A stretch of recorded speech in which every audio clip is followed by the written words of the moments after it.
दोस्तों, स्वागत है आप सभी का फिर से एक बार मेरे YouTube चैनल कंपटीशन हब पर। मैं हूं राहुल सेन। आपके प्यार और फीडबैक के लिए तहे दिल से बहुत बहुत धन्यवाद। इस वीडियो में हम चर्चा करने वाले हैं कि मध्य प्रदेश का जो कर्मचारी चयन मंडल है, जिसको आप ES भी बोलते हैं, बात कर लें पुराने नामों की, PEV या फिर व्यापम की। पिछले काफ़ी लंबे समय से जो है विद्यार्थी अपनी परीक्षाओं के रिजल्ट की मांग कर रहे हैं, रिजल्ट का वेट कर रहे हैं। पुलिस कांस्टेबल की बात कर लें, पटवारी की बात कर लें, फिर हम बात कर लें आपका पहली वन आरक्षक के रिगार्डिंग। तो इसी के रिगार्डिंग अपडेट इस वीडियो में देने वाला हूं। तो उम्मीद है और रिक्वेस्ट है कि आप इस वीडियो के लास्ट तक बने रहेंगे। और यदि चैनल पे आप फर्स्ट टाइम पे विजिट कर रहे हैं तो चैनल को सब्सक्राइब करना, वीडियो को लाइक करना और शेयर करना मत भूलिएगा, क्योंकि हमारे चैनल के द्वारा सारी भर्तियों की जानकारी आपका सेंट्रल की या फिर स्टेट की सभी गवर्नमेंट वैकेंसी के एग्जाम के अपडेट हमारे चैनल के द्वारा आपको प्रोवाइड किए जाते हैं। तो चैनल को सब्सक्राइब करना बिल्कुल भी मत भूलिएगा, वीडियो को लाइक करना, शेयर करना भी मत भूलिएगा। चलिए शुरू करते हैं। देखिए, विभिन्न परीक्षाओं को 21,000 से ज्यादा अभ्यर्थियों ने नतीजे अटके, तो 9,073 पटवारियों की भी नियुक्ति पर अड़ंगे। थोड़ा सा जूम करता हूं, आपको क्लियर दिखाई देगा। भोपाल, प्रदेश के बेरोजगारों के लिए अब हर एक दिन भारी पड़ने लगा है। 2023 विधानसभा चुनाव का साल होने के कारण युवाओं को उम्मीद थी कि सरकार परीक्षा परिणामों को समय से जारी कर देगी, लेकिन ऐसा नहीं हुआ। मध्य प्रदेश कर्मचारी चयन मंडल के माध्यम से 8 परीक्षाओं के 21,000 पदों पर हुई परीक्षा के परिणाम अभी तक अटके हुए हैं। प्रदेश में कई सालों के बाद पटवारी की परीक्षा आयोजित हुई, लेकिन उसमें कुछ सेंटरों में धांधली होने के बाद सरकार ने पूरी नियुक्ति पर रोक लगा दी। बीते साल जुलाई से लगी रोक पर परीक्षा में सफल हुए अभ्यर्थी इंतजार कर रहे हैं कि आखिर कब नियुक्ति मिलेगी, क्योंकि सरकार इस मामले पर कमेटी गठित कर चुकी है। हालांकि अंतिम रिपोर्ट अभी तक आई ना पाई है और ना ही कभी आने के उसके आसार दिख रहे हैं। इस वजह से परीक्षा कर चुके अभ्यर्थी, इस वजह से परीक्षा पास कर चुके अभ्यर्थी अभी भी बेरोजगार की कतार में लगे हुए हैं। देखिए, मैंने बीते साल मई में वन रक्षक भर्ती की परीक्षा दी थी। स्क्रीन और 81 नंबर था। अब 7 महीने बाद भी रिजल्ट का इंतजार कर रहा हूँ। सत्येंद्र सिंह तोमर, अभ्यर्थी वन रक्षक परीक्षा। अगस्त में पुलिस कांस्टेबल भर्ती परीक्षा दी थी। स्क्रीन मार्क्स 80 नंबर है। 5 महीने से रिजल्ट का इंतजार है। सरकार से उम्मीद करते हैं कि जल्द से जल्द परिणाम जारी किया जाए। कर्मचारी चयन मंडल की परीक्षाओं का कैलेंडर भी जारी किया जाए। संजय तांगी, अभ्यर्थी पुलिस कांस्टेबल भर्ती परीक्षा। और इधर देख लीजिए थोड़ा सा, अतिथि शिक्षकों ने शिवराज को याद दिलाए महापंचायत के मुद्दे। नियम में उलझा 2.5 लाख संविदा कर्मियों का नियमन। तो देखिए, बहुत सारी अड़चने हैं, बहुत सारी परेशानी चल रही हैं।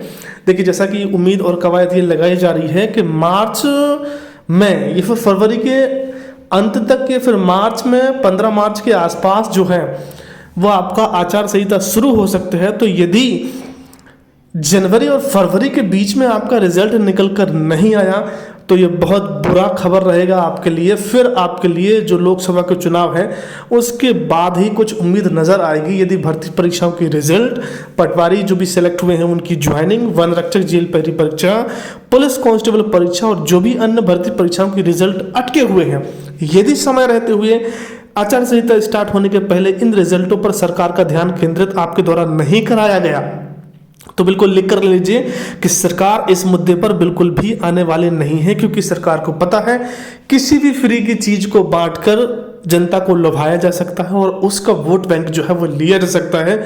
तो फिर आपकी तरफ ध्यान आकर्षित नहीं होगा। अपनी तरफ सरकार का ध्यान आकर्षित करने के लिए आप लोगों को 10 जनवरी को जो मैंने आपको हैशटैग बताए थे वो हैशटैग बिल्कुल भी आपको भूलना नहीं है, उनको ट्रेंडिंग में लाना है। यदि आप नहीं देख पाए हैं तो देखिए, मैं स्क्रीन पे एक बार फिर से दिखा देता हूं। आप देख पा रहे होंगे सामने ये 3 हैशटैग जो है आपको विशेष तौर से जो है वो यूज कर रहा है। कौन कौन से? ESB रिजल्ट जारी करो, ESB कैलेंडर 2024 जारी करो और सोता MP, व्यापम रोता युवा। ये 3 हैशटैग जो है वो आपको जितने भी गवर्नमेंट ऑफिशियल्स हैं, जितने भी मंत्री, जितने भी मिनिस्टर हैं, उन सभी के जितने भी अकाउंट्स हैं, फेसबुक पर हों, ट्विटर पर हों, इंस्टाग्राम पर हों, या फिर बात कर लें आपका व्हाट्सएप पे हो, जहाँ पर भी आप इनसे कनेक्टेड हैं, जहाँ पर भी इनके फेसबुक पेजेस हैं, जहाँ पर भी जितना आप रीच कर पा रहे हैं वहाँ पर ये 3 हैशटैग आपको कमेंट में जरूर करना है, ताकि उनके दिमाग में ये चीज़ बना रहे कि मध्य प्रदेश का युवा जो है वो जागृत है और अपनी हक की लड़ाई के लिए वो निरंतर प्रयासरत है। क्योंकि जब तक आप उनके कान में और दिमाग में ये चीज़ नहीं बिठा लेंगे कुछ चीज़ पेंडिंग है तो उस साइड उनका ध्यान नहीं जाने वाला है। ये आप लिख कर ले लीजिए मेरे। और काफ़ी लंबे समय से आप इस चीज़ पर विचार कर भी रहे होंगे कि यदि आपने प्रयास नहीं किया तो सरकार भी आपके लिए कुछ नहीं करने वाली है, वो तो केवल लोकसभा के इलेक्शन के चुनाव में जुट चुकी है। तो और अपडेट है वो भी देख लीजिए। प्रमोशन का लाभ नहीं मिलने से वन रक्षकों का विरोध शुरू। लोकसभा चुनाव का ऐलान फरवरी के अंत में हो सकता है। देश में आगामी लोकसभा चुनाव की तैयारी को लेकर चुनाव आयोग मिशन मोड में आ गया है। सूत्रों के मुताबिक इस बार चुनाव की घोषणा फरवरी अंत में हो सकती है, जैसा कि मैंने आपको बताया, और अप्रैल में चुनाव शुरू हो सकते हैं। 2019 में चुनाव की घोषणा 10 मार्च को हुई थी। तब देश भर में 11 अप्रैल से 19 मई के बीच 7 चरण में मतदान हुए थे। 2024 की तैयारियों को लेकर चुनाव आयोग ने बिहार सहित कई राज्यों के मुख्य निर्वाचन पदाधिकारियों की बैठक 11-12 जनवरी को रखी है। 2 दिन की इस बैठक में तैयारियों की समीक्षा के साथ संभावित तारीखों पर भी चर्चा की जाएगी। ठीक है, तो आप ये देख सकते हैं। प्रदेश कांग्रेस अध्यक्ष जीतू पटवारी ने कहा, सरकार वादे पूरा करे, नहीं तो फरवरी में होगा आंदोलन। विधानसभा चुनाव परिणामों को आए हुए 1 महीना 2 दिन हो चुके हैं, लेकिन अब तक सरकार ने कोई भी वादा नहीं निभाया है। विधानसभा सत्र में मुख्यमंत्री ने भाजपा का वचन पत्र अपने हाथ में लेकर कहा था कि यह हमारी रामायण और गीता है। तो मैं जानना चाहता हूं कि 2-3 दिन पहले जबलपुर में कैबिनेट की जो बैठक हुई थी, उसमें इस रामायण और गीता का एक भी वचन पूरा करने का फैसला क्यों नहीं लिया गया। पटवारी ने कहा कि जनवरी आपकी है, जनवरी के बाद कांग्रेस पार्टी विपक्ष की जिम्मेदारी निभाएगी और एक एक घोषणा पत्र का हिसाब लेगी। पटवारी ने कहा कि कांग्रेस पार्टी का सिद्धांत वही सिद्धांत है जो भारत देश का सिद्धांत है। 6 माह से बंद चल रहा पोर्टल, प्रदेश के 7 लाख छात्रों को स्कॉलरशिप अटकी। प्रमोशन 8 साल में रिटायर्ड हो गए 97,000 कर्मचारी। डीवी स्टार, प्रदेश से पिछले 8 सालों में 97,000 कर्मचारी बिना प्रमोशन के ही रिटायर्ड हो गए हैं। ऐसे में कर्मचारियों ने सीएम से मांग की है कि प्रमोशन में समानता का नियम लागू किया जाए, इसी के साथ कर्मचारियों का प्रमोशन का लाभ भी दिया जाए। कर्मचारियों का कहना है कि 2016 में द्वितीय, तृतीय और चतुर्थ श्रेणी के कर्मचारियों के प्रमोशन पर सुप्रीम कोर्ट में दायर याचिका के बाद रोक लगाई गई है। दूसरी ओर अधिकारियों का भी करता हूं कि दी गई इन्फॉर्मेशन आपको पसंद आई होगी। यदि वीडियो पसंद आया तो प्लीज वीडियो को लाइक करना और शेयर करना मत भूलिएगा।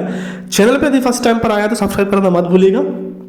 आने वाले समय में यदि कोई भी अपडेट निकल कर आता है पटवारी की ज्वाइनिंग के रिगार्डिंग, पुलिस कांस्टेबल भर्ती परीक्षा के रिजल्ट के regarding, Madhya Pradesh jail peri भर्ती परीक्षा के रिजल्ट के रिगार्डिंग, शिक्षक वर्ग 2 की रिगार्डिंग कोई भी अपडेट निकल कर आता है, या फिर आगामी भर्ती कैलेंडर निकल कर आता है, या फिर मध्य प्रदेश में एसआई की वैकेंसी, पंचायत सचिव की वैकेंसी, या फिर महिला सुपरवाइजर की वैकेंसी, कोई भी यदि आती है तो सबसे पहले उससे रूबरू करवाने का मेरा मोटिव आपको रहेगा। आपका बहुमूल्य समय देने के लिए आप सबके लिए तहे दिल से बहुत बहुत धन्यवाद।